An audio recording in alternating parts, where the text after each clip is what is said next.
Graça e paz, irmãos. É um prazer imenso estar aqui mais uma vez com vocês, podendo compartilhar da palavra de Deus.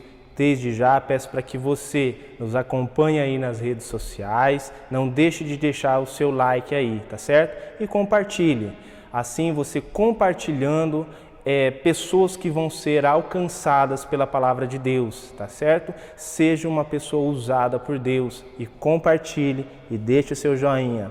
Hoje nós estaremos falando sobre a carta de Judas, aula de número 68 do nosso PB, do nosso panorama bíblico, tá certo? Autor da carta, quem foi? A autoria desta carta é dada ao próprio Judas, né? Quem é esse Judas, irmão Rafael? Esse Judas aqui não é o Judas o traidor, um dos 12, mas sim o irmão de Cristo. Né? O nome dele vai ser citado lá em Mateus 13:55, que nós estaremos lendo. Se você gostaria aí de acompanhar a leitura, pegue a sua Bíblia e vamos acompanhar aí a leitura, tá certo? Que diz assim, irmãos: não é este o filho do carpinteiro?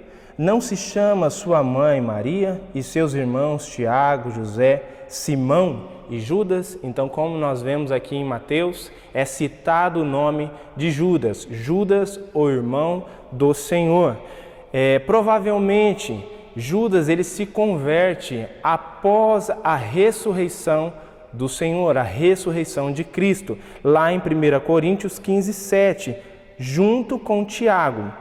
E ele vai aparecer novamente aos discípulos e também a Tiago depois do Pentecostes, registrado lá em Atos 1:14. Paulo também cita a respeito dos irmãos do Senhor, a respeito dos irmãos de Jesus. Vai citar, né, que eles levavam as suas esposas junto na obra aí que eles faziam anunciando a palavra de Deus. E abrindo um parênteses aqui, né, irmãos, como que é importante as nossas esposas estarem envolvidas, engajadas, aprovando o ministério dos seus esposos, tá certo? Do mesmo jeito, esposos, acompanhem o ministério das suas esposas, né? Apoiem as suas esposas, porque assim, dessa forma, a palavra de Deus, ela será pregada com mais eficiência, com mais amor, com mais carinho, tá certo? E mais vidas vão sendo abençoadas através da união aí de toda a família na obra do Senhor. Próximo, data que foi escrita a carta, provavelmente entre 80 depois de Cristo. Há uma semelhança entre a carta de Judas e segundo a Pedro. Sugerem que elas tenham sido escritas para igrejas na Ásia Menor. Provavelmente, tanto Judas como Pedro enxergaram que as igrejas, né, da Ásia Menor estavam passando por um período difícil, porque se levantava ali nessas igrejas falsos mestres que tentavam barrar a palavra de Deus, fazer com que a palavra de Deus não crescesse, né? E também distorcendo a palavra de Deus com os demais irmãos que estavam firmes na presença de Deus. O tema dessa carta, irmãos, é a advertência contra homens imorais e apostasia. O propósito da carta foi escrita para motivar os crentes a defender a pureza da doutrina e da vida cristã diante dos ataques dos falsos mestres. É uma exortação aos destinatários para batalharem diligentemente pela fé de uma vez por todas que foi entregue aos santos. O autor queria escrever sobre salvação, mas mudou de ideia, como vemos no verso 3. Né? Então vai estar ali, o autor ele vai estar preparando a igreja do Senhor ali, aquela igreja, né? A respeito dos falsos mestres. Ele queria falar sobre salvação, para que vidas fossem salvas, né? Elogiando, envolvendo a igreja em questão de salvação.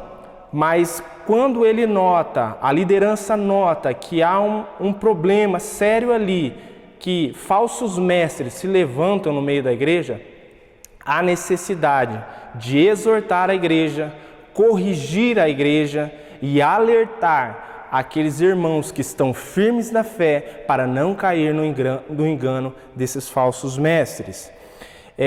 Os falsos mestres, Judas fala sem rodeio quanto à natureza deles, deixando bem claro para cada filho de Deus as suas naturezas, para que eles ficassem atentos quando esses homens se levantassem.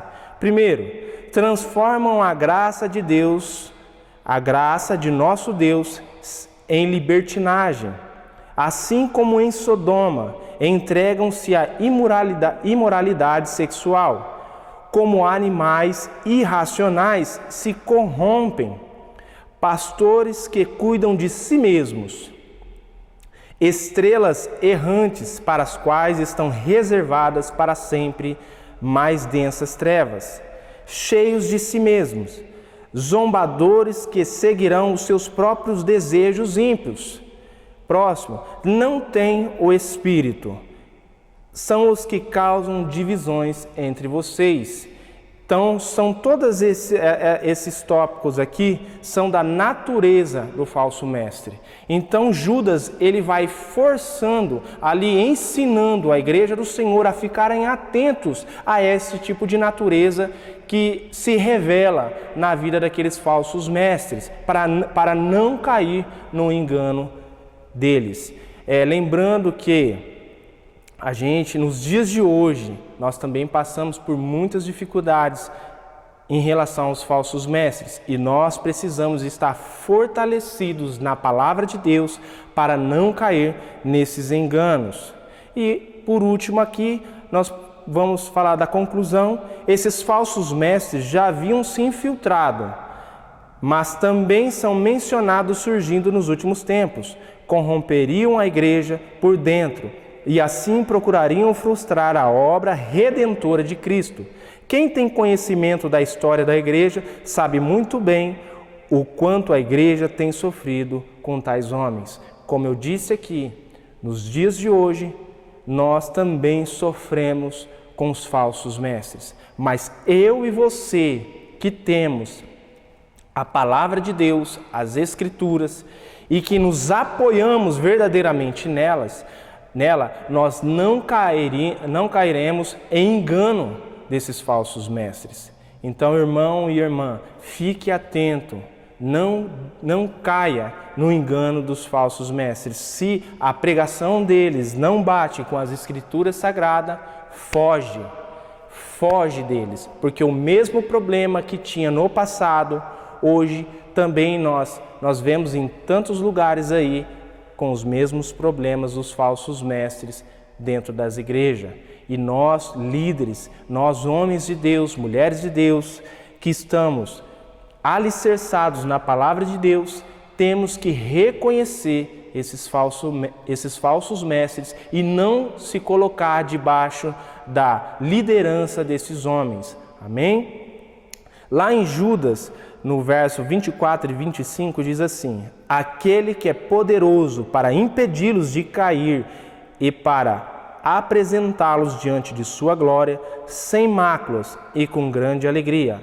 Ao único Deus, nosso Salvador, seja a glória, majestade, poder e autoridade mediante Jesus Cristo, nosso Senhor, antes de todos os tempos, agora e para todos sempre. Amém. Irmãos, toda a glória é dado a Deus. Toda a glória seja para Ele e para sempre vai ser para Ele. Hoje eu estou aqui falando para você a respeito da palavra de Deus, né? Mas a glória não é minha, a glória é dele. E Ele me usa e me capacita para fazer a sua obra. E que você também, aí que me assiste, que tem me acompanhado, que tem acompanhado a Igreja Batista Videira, seja um homem, seja uma mulher de Deus, envolvida, engajada com a palavra de Deus, seja usado por Deus, né, para servindo a Ele por toda a eternidade, por todo o tempo, em nome de Jesus. Eu desejo a você um feliz ano novo, Que Deus te abençoe. Não deixe de acompanhar a última aula, tá certo? Com outra pessoa que vai estar trazendo a palavra. Não deixe de acompanhar, não deixe de deixar o seu joinha, não deixe de compartilhar, porque tudo isso é bênção para a sua vida, é bênção para a minha vida, é bênção para as pessoas que cercam você. Seja um canal de bênção. Deus abençoe, obrigado e até a próxima aula.